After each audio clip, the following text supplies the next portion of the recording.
Kanao niyang hoy tingo katong nangayo kay liango kay liango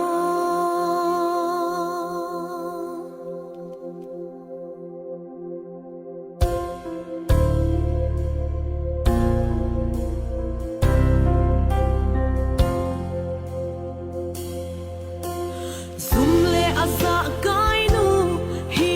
namo bambola sa pimaya zesum kwalo vading na yai si na hui pi alang in lum hung del mai ven na vai tunding in dom kot ka hong pi gwal teng vai tung hoya vai tham na tayo san ko so din sim singin ka hung vai mo lung thom hawing kanao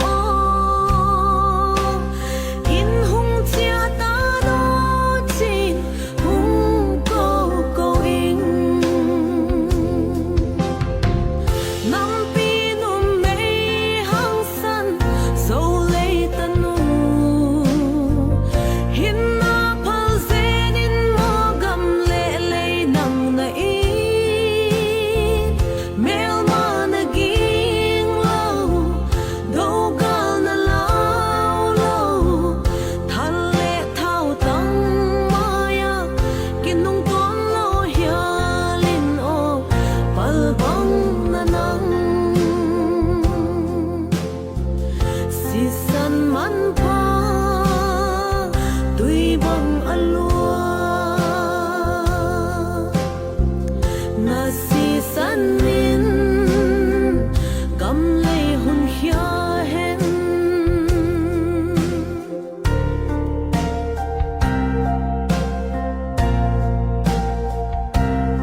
na sian sung te teng sangin song upa gam lei na it so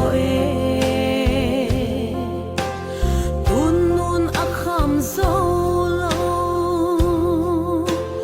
sai tha pat bang sain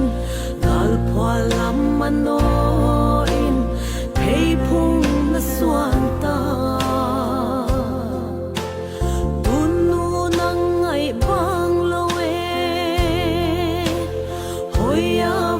tham na tayo san ko so tin sim singin ka hung vai mo lung thom hao ing kanao sol bang hung hein chin mal bang ko ing nam